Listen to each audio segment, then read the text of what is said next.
ओम श्री गणेशाय नमः। जय संतोषी माता। प्रिय श्रोताओं, आप सभी का आपके अपने YouTube चैनल पर हार्दिक स्वागत है। आज के इस वीडियो में आप सब सुनेंगे शुक्रवार के दिन सुनी जाने वाली संतोषी माता की व्रत कथा। जो भी भक्त सच्चे मन और पूर्ण श्रद्धा और विश्वास के साथ प्रत्येक शुक्रवार को माँ संतोषी का व्रत रखते हैं और उनकी कथा सुनते हैं, उनकी सभी मनोकामनाएं पूर्ण होती है। और यदि आपने व्रत नहीं किया है तो भी कथा तो अवश्य सुननी चाहिए। कथा सुनने से संतोषी माता की कृपा से सुख, शांति और धन समृद्धि प्राप्त होती है। और कथा को कभी अधूरा नहीं छोड़ना चाहिए, क्योंकि कथा को अधूरा छोड़ने से उसका फल हमें प्राप्त नहीं होता। इसलिए कथा को अंत तक अवश्य सुनिएगा। तो चलिए अब शुरुआत करते हैं। और संतोषी माता की कथा को लाइक अवश्य करिएगा और कमेंट में संतोषी माता की जय अवश्य लिखिएगा। और चैनल पर पहली बार आए हैं तो चैनल को सब्सक्राइब अवश्य कर लीजिएगा, जिससे ऐसी व्रत कथा, धार्मिक कथा आपको सबसे पहले मिल सके। बहुत समय पहले एक नगर में एक वृद्धा रहती थी। उसके 7 पुत्र थे। 6 पुत्र धन कमाते थे और अपने अपने काम धंधों में लगे रहते थे, जबकि सबसे छोटा पुत्र सीधा साधा और भोले स्वभाव का था। वह कोई विशेष काम नहीं करता था और घर में ही रहता था। वृद्धा अपने 6 कमाने वाले बेटों को बड़े प्रेम से भोजन कराते, परंतु सबसे छोटे बेटे के लिए उसके मन में वह स्नेह नहीं था। जब 6 पुत्र भोजन कर लेते तब जो कुछ बच जाता वही छोटे बेटे को खाने के लिए दे दिया जाता। छोटा बेटा अत्यंत सरल था। वह कभी किसी से शिकायत नहीं करता था। उसे लगता था कि उसकी माता उसे भी उतना ही प्रेम करती है जितना उसके भाइयों को। एक दिन उसने अपनी पत्नी से कहा, देखो मेरी माता मुझसे कितना स्नेह करती है, वह स्वयं मुझे बुलाकर भोजन कराती है। उसकी पत्नी यह सुनकर मुस्कुराई और बोली, स्वामी आप बहुत भोले हैं। जो भोजन आपके भाइयों के खाने के बाद बच जाता है वही आपको दिया जाता है। पति को अपनी पत्नी की बात पर विश्वास नहीं हुआ। उसने कहा, मैं अपनी आंखों से देखे बिना ये बात नहीं मान सकता। पत्नी ने शांत स्वर में कहा, यदि विश्वास नहीं है तो स्वयं देख लीजिए। कुछ दिनों बाद घर में एक बड़ा त्योहार आया। तरह तरह के पकवान बने, घी से बने लड्डू तैयार हुए और पूरे घर में उत्सव का वातावरण था। उस दिन छोटे बेटे ने सिर दर्द का बहाना बनाया और रसोई के एक कोने में चादर ओढ़ कर लेट गया ताकि सब कुछ देख सके। थोड़ी देर बाद उसके 6 भाई भोजन करने आए। माता ने उनके लिए सुंदर आसन बिछाए, अनेक प्रकार के व्यंजन परोसे और बड़े प्रेम से उन्हें भोजन कराया। छोटा पुत्र ये सब देखता रहा। जब 6 भाई भोजन करके चले गए तब माता ने उनकी थालियों से बचे हुए लड्डुओं के टुकड़े इकट्ठा किए और उनसे एक लड्डू बना लिया। फिर जो कुछ बचा था उसे समेटकर छोटे पुत्र को पुकारा, बेटा अब तू भी आजा और भोजन कर ले। यह दृश्य देखकर उसका हृदय टूट गया। उसकी आंखों में आंसू भर आए। उसे अपनी पत्नी की बात याद आ गई। अब उसे समझ आ चुका था कि उसके साथ कैसा व्यवहार किया जाता है। उसने दुखी मन से कहा, माँ मुझे भूख नहीं है, मैं परदेश जा रहा हूँ। माता ने कहा, जाना है तो चला जा। ये सुनकर उसका मन और अधिक दुखी हो गया। उसने घर छोड़ने का निश्चय कर लिया। घर से निकलते समय उसे अपनी पत्नी का ध्यान आया। वह गौशाला के पास उपले बना रही थी। पति ने उसके पास जाकर कहा, मैं आज परदेश जा रहा हूँ, पता नहीं कब लौटूं, तुम अपना ध्यान रखना। पत्नी की आंखें भर आई, लेकिन उसने धैर्य रखते हुए कहा, स्वामी आप निश्चित होकर जाइए, भगवान आपकी रक्षा करेंगे।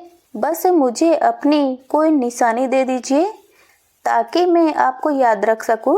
पति ने अपनी अंगूठी उतारकर उसे दे दी, फिर मुस्कुराते हुए बोला, अब तुम भी मुझे अपनी कोई निशानी दो। पत्नी ने हंसते हुए कहा, मेरे पास देने को क्या है, ये गोबर लगा हाथ ही मेरी निशानी है। ये कहकर उसने प्यार से अपने गोबर लगे हाथ की छाप उसकी पीठ पर लगा दी। पति ने उसे अंतिम बार देखा और भारी मन से परदेश की ओर चल पड़ा। वह घर छोड़कर कई दिनों तक चलता रहा। रास्ते में उसने अनेक नगर और गांव पार किए। अंततः वह एक बड़े नगर में पहुंचा। वहां एक धनी साहूकार की विशाल दुकान थी, जहां दूर दूर से व्यापारी व्यापार करने आते थे। युवक ने साहूकार के पास जाकर विनम्रता से कहा, सेठ जी, यदि आपको किसी ईमानदार सेवक की आवश्यकता हो तो मुझे अपने यह काम पर रख लीजिए। साहूकार ने उसे ऊपर से नीचे तक देखा और बोला, यदि मेहनत से काम करोगे तो यहीं रह सकते हो। युवक ने तुरंत काम संभाल लिया। वह सुबह सबसे पहले दुकान खोलता और रात को सबसे बाद में विश्राम करता। धीरे धीरे उसकी मेहनत, ईमानदारी और मधुर व्यवहार से सभी प्रभावित होने लगे। कुछ ही महीनों में साहूकार को उस पर इतना विश्वास हो गया कि उसने दुकान के हिसाब किताब और व्यापार की बड़ी जिम्मेदारियां उसे सौंप दी। उधर उसके घर में उसकी पत्नी का जीवन दिन प्रतिदिन कठिन होता जा रहा था। सास और जेठानियां उससे घर का सारा काम करवाते। सुबह से रात तक वह बिना रुके काम करती रहती। फिर उसे जंगल में लकड़ियां लेने भेज दिया जाता। भोजन के नाम पर उसे भूसी मिली रोटियां दी जाती और पीने के लिए नारियल के टूटे हुए खोल में पानी दिया जाता। फिर भी वह किसी से शिकायत नहीं करती थी। सब सहन करती और भगवान का स्मरण करती रहती। एक दिन जब वह जंगल की ओर जा रही थी, तब उसने मार्ग में कुछ महिलाओं को पूजा करते देखा। वे सब बड़े श्रद्धा भाव से किसी देवी की कथा सुन रही थी। वह आश्चर्य से उनके पास जाकर खड़ी हो गई। कथा समाप्त होने पर उसने विनम्रता से पूछा, बहनों, आप किस देवी का व्रत कर रही है? इस व्रत का क्या फल मिलता है? एक वृद्ध महिला मुस्कुराकर बोली, बेटी, ये संतोषी माता का व्रत है। माता अपने भक्तों के जीवन से दुख, दरिद्रता और कष्ट दूर कर देती है। दूसरी महिला बोली, जो स्त्री सच्चे मन से ये व्रत करती है, उसके जीवन में सुख, शांति और समृद्धि आती है। बिछड़े हुए प्रियजन वापस मिलते हैं और मनोकामनाएं पूर्ण होती है। ये सुनकर उस बहू के मन में आशा की एक किरण जागी। उसने तुरंत पूछा, माता का व्रत कैसे किया जाता है? तब महिलाओं ने उसे व्रत की विधि विस्तार से समझाई। उन्होंने बताया, हर शुक्रवार माता का व्रत करना चाहिए। श्रद्धा से गुड़ और चने का भोग लगाना चाहिए। कथा सुननी या सुनानी चाहिए। और सबसे महत्वपूर्ण बात, व्रत में खटाई का सेवन नहीं करना चाहिए।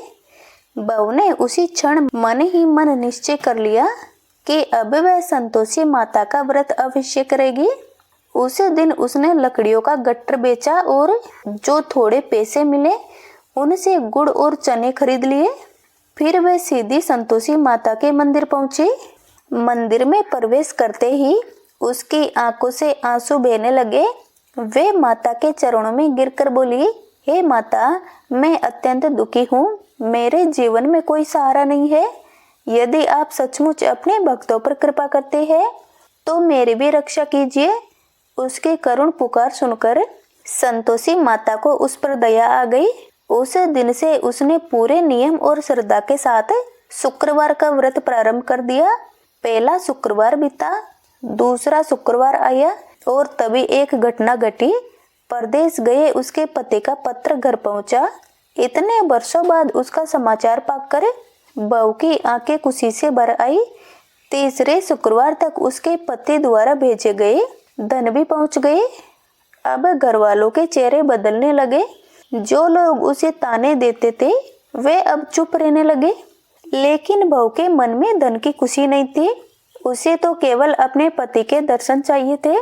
इसीलिए वह फिर संतोषी माता के मंदिर पहुंची और रोते हुए बोली, हे माता, मैंने आपसे धन नहीं मांगा था। मुझे धन नहीं चाहिए। मुझे तो केवल अपने पति का साथ चाहिए।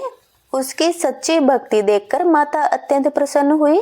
मंदिर के शांत वातावरण में उसे ऐसा अनुभव हुआ मानो माता स्वयं कह रही हो, बेटी, चिंता मत कर, बहुत जल्द तेरे पति के दर्शन होंगे।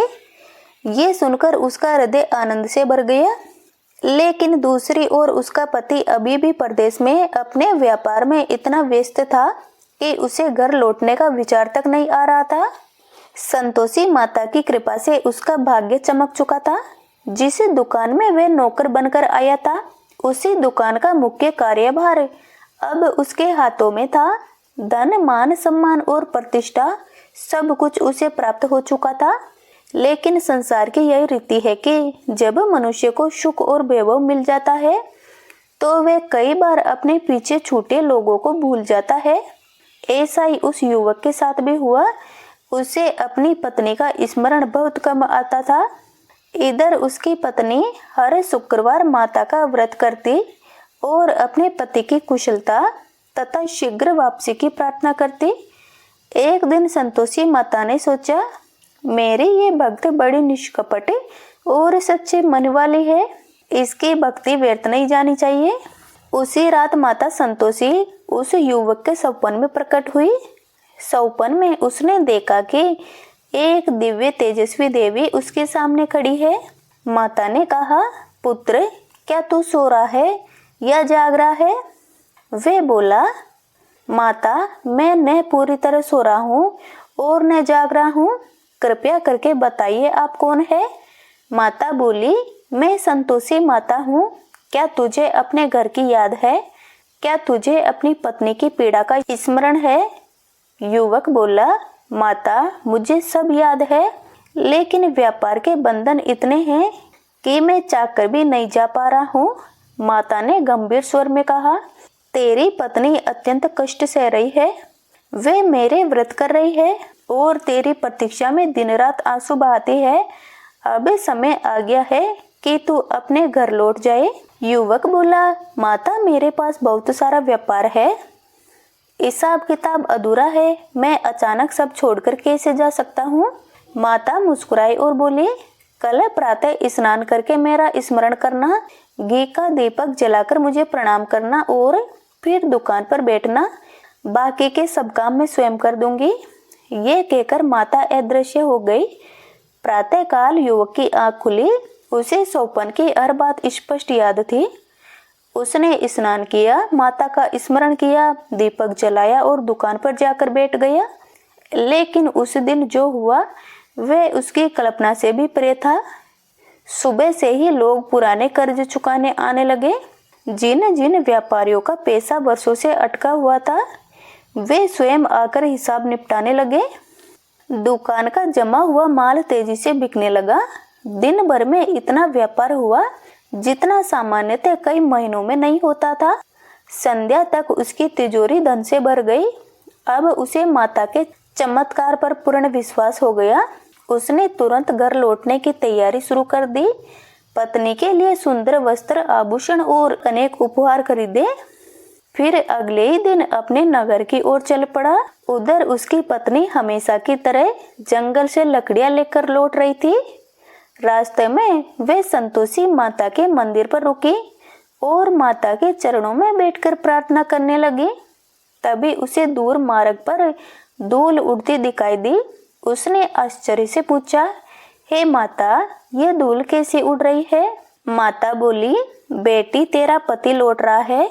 अब सुनते ही उसकी आंखों में खुशी के आंसू आ गए। वे बार बार उसी दिशा में देखने लगी। कुछ ही समय बाद उसे विश्वास हो गया कि माता की कृपा से उसका प्रतीक्षा का समय अब समाप्त होने वाला है। संतोषी माता बोली, बेटी, तू लकड़ियों के 3 गट्टर बना, एक को यहाँ रख दे, एक को नदी किनारे रखे और एक को अपने सिर पर ले जाकर घर जाकर कहना, सासू जी, लकड़ियों का गट्टर लो, भूसे की रोटी दे दो और फूटे नारियल की खोल में पीने के लिए पानी दे दो। और आज ये मेहमान कौन आ गया है? उसने ऐसा ही किया। जब उसका पति नगर में पहुंचा तो सबसे पहले वे अपने घर गया। घर के लोग उसे देखकर अत्यंत प्रसन्न हुए और अब वह साधारण युवक नहीं बल्कि एक सफल व्यापारी बन चुका था। इसी बीच उसकी पत्नी सिर पर लकड़ियों का भारी गट्टर लेकर घर पहुंची। प्रतिदिन की तरह उसने आंगन में लकड़ियां रखी और दुख भरे स्वर में कहा, लो सासू माँ, जंगल से लकड़ियां ले आई हूँ, अब भूसे की रोटी दे दो और नारियल के खोल में पानी दे दो। और ये मेहमान कौन आया है? उसकी बात सुनकर उसका पति चौंक गया। उसे समझ नहीं आया कि उसकी पत्नी ऐसा क्यों कह रही है। वह तुरंत बाहर आया और ध्यान से अपनी पत्नी को देखने लगा। शरीर पर पुराने और फटे हुए वस्त्र थे। तभी उसकी दृष्टि पत्नी की उंगली में पहनी हुई उसी अंगूठी पर पड़ी जो वर्षों पहले उसने जाते समय दी थी। अब उसे समझ में आ गया। उसने अपनी माता से पूछा, माँ, मेरी पत्नी की ये दशा कैसे हो गई? माता बात टालने लगी, परंतु युवक सब समझ चुका था। उसे ज्ञात हो गया कि उसके जाने के बाद उसकी पत्नी ने कितने कष्ट सहे हैं। उसने माँ से कहा, माँ, मुझे दूसरे घर की चाबियां दो, मैं उसमें जाकर रहूंगा। उसने चाबियों का गुच्छा नीचे पटक दिया। उसने अपना सारा सामान दूसरे घर में रखा। देखते ही देखते उनके राजा कैसे ठाट बाट हो गए। कुछ समय बाद उसने अपने पति से कहा, स्वामी, मेरी मनोकामना पूर्ण हो चुकी है। अभी मैं संतोषी माता के व्रत का उद्यापन करना चाहती हूँ। पति ने प्रसन्न होकर कहा, ये बहुत शुभ बात है, अवश्य करो।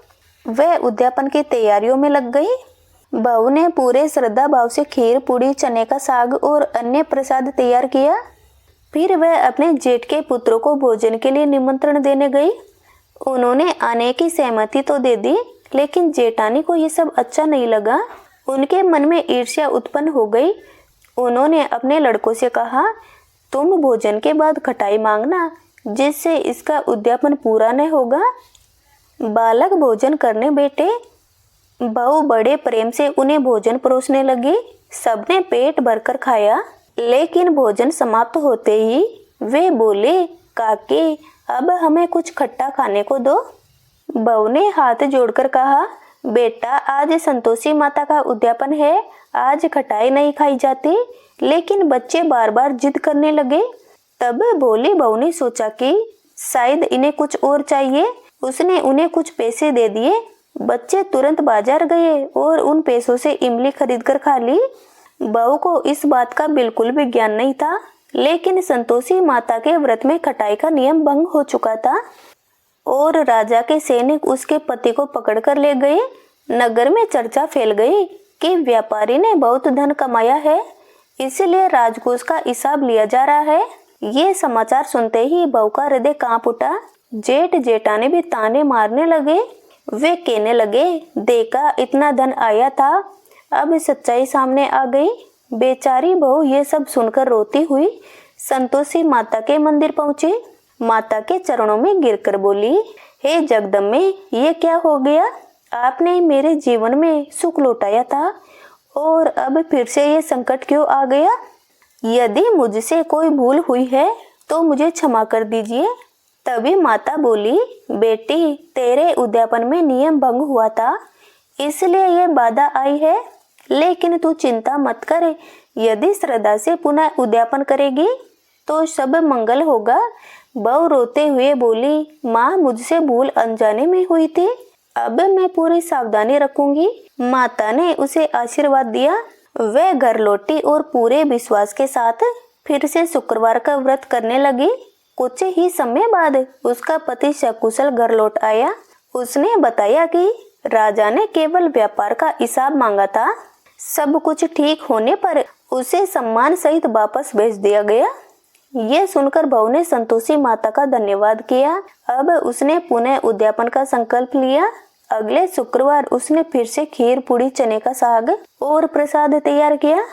जब जेठानी के पुत्रों को बुलाया गया और उन्होंने फिर खटाई की मांग की, तब बहू ने विनम्रता से कहा, बेटा, आज संतोषी माता का उद्यापन है, यहाँ खटाई नहीं मिलेगी। यदि भोजन करना है तो प्रेम से प्रसाद ग्रहण करो। कुछ बालक चले गए तो बहू ने अन्य ब्राह्मण बालकों को बुलाकर भोजन कराया और श्रद्धा से फल दक्षिणा देकर उद्यापन पूर्ण किया। इस बार माता अत्यंत प्रसन्न हुई। कुछ समय बाद उसे एक सुंदर और तेजस्वी पुत्र की प्राप्ति हुई। अब उसके जीवन में फिर से खुशियां लौट आई। वह प्रतिदिन अपने पुत्र को लेकर संतोषी माता के मंदिर जाती और माता का धन्यवाद करती। एक दिन संतोषी माता ने सोचा, मेरी ये भक्त रोज मेरे दर्शन करने आती है, आज मैं स्वयं इसके घर चलकर इसका ससुराल देखती हूँ। ये सोचकर माता ने एक विचित्र रूप धारण किया। उनका रूप इतना अनोखा था कि देखने वाले उन्हें पहचान नहीं सकते थे। गुड़ व चने से सना मुख, ऊपर सूंड के समान होठ और मुख पर मक्खियां भिनभिना रही थी। जब वे बहू के घर पहुंची तो घर के अन्य लोग उन्हें देखकर घबरा गए। किसी ने कहा, अरे ये कौन स्त्री आ गई। किसी ने कहा, इसे यहाँ से हटाओ। लेकिन बहू ने जैसे ही माता को देखा उसका हृदय भक्तिभाव से भर गया। वह तुरंत दौड़कर आई और बोली, आज मेरे भाग्य जाग गए, मेरी माता स्वयं मेरे घर पधारी है। ये सुनकर घर के सभी लोग आश्चर्यचकित रह गए। बहू ने माता के चरणों में सिर रख दिया। तभी संतोषी माता अपने दिव्य स्वरूप में प्रकट हुई। उसके तेज से पूरा घर प्रकाशमय हो गया। सास, ससुर, जेठ, जेठानी और परिवार के सभी सदस्य देखते रह गए। सभी ने माता के चरण पकड़ लिए और क्षमा मांगने लगे। वे बोले, हे माता, हम अज्ञानी थे, हम आपके महिमा को नहीं पहचान सके, हमारे अपराध क्षमा करें। संतोषी माता ने करुणा से सबको आशीर्वाद दिया और कहा, जो मनुष्य संतोष रखता है, श्रद्धा से मेरा व्रत करता है और कथा सुनता है, उसके जीवन में सुख और समृद्धि का वास होता है। इसके बाद माता अंतर्ध्यान हो गई। बहू और उसका परिवार जीवन भर माता की भक्ति करता रहा और सुख पूर्वक जीवन व्यतीत किया। हे संतोषी माता, जिस प्रकार आपने बहू पर कृपा की, उसी प्रकार सभी पर करना। कहानी कहते और सुनते और हुकार भरते सभी पर अपनी कृपा बनाए रखना। बोलो संतोषी माता की जय। अब सुनिए संतोषी माता की आरती। जय संतोषी माता मैया, जय संतोषी माता, अपने सेवक जन को, अपने सेवक जन को सुख संपत्ति दाता। ओम जय संतोषी माता। सुंदर चीर सुनेरी माँ धारण कीनो, मैया माँ धारण कीनो, पन्ना दम के तन संगार लीनो। ओम जय संतोषी माता मैया, जय संतोषी माता। लाल छटा छवि बदन कमल सोहे, मैया बदन कमल सोहे, मंद हसत करुणामयी, मंद हसत करुणामयी, त्रिभुवन जन मोहे। ओम जय संतोषी माता। स्वर्ण सिंहासन बेटी चवर डुरे प्यारे, मैया चवर डुरे प्यारे, धूप दीप मधुमेवा, धूप दीप मधुमेवा, भोग दरे न्यारे। ओम जय संतोषी माता। गुण अर्चना परम प्रियता, मैं संतोष कीनो, मैया मैं संतोष कीनो, संतोष के लाई संतोषी, संतोष के लाई संतोषी, भक्तन वैभव दियो। ओम जय संतोषी माता। शुक्रवार प्रिय मानत आज दिवस सोही, मैं आज दिवस सोही, भक्त मंडली छाही, कथा सुनत मोही। ओम जय संतोषी माता। मंदिर जगमग ज्योति, मंगल ध्वनि छाई, मैं मंगल ध्वनि छाई, विनय करे हम बालक, विनय करे हम बालक, भक्त जन चरणन सिर नाही। ओम जय संतोषी माता। भाव में पूजा अंग्रीकृत कीजिए, मैं अंग्रीकृत कीजिए, जो मन बसे हमारे इच्छित फल दीजिए। ओम जय संतोषी माता। दुखी दरिद्र रोगी संकट मुक्त किए, मैं संकट मुक्त किए, बहुधन दे भरे घर में सुख सौभाग्य दिए। ओम जय संतोषी माता। ध्यान धर्यो जिस जन में, मन वांछित फल पायो, मैं मन वांछित फल पायो, पूजा कथा श्रवण कर घर आनंद आयो। ओम जय संतोषी माता। शरण गहे की लज्जा रखियो जगदे में मैया, रखियो जगदम में मैया, तू ही निवारे दयामयी अम्बे। जय संतोषी मैया। ओम जय संतोषी मैया। आरत जो कोई नर गावे, मैया जो कोई नर गावे, रिद्धि सिद्धि सुख संपत्ति, रिद्धि सिद्धि सुख संपत्ति, जी भर कर पावे। ओम जय संतोषी माता। जय संतोषी माता मैया, जय संतोषी माता, अपने सेवक जन को सुख संपत्ति दाता। ओम जय संतोषी माता। कथा समाप्त हुई। प्रेम से बोलिए संतोषी मैया की जय।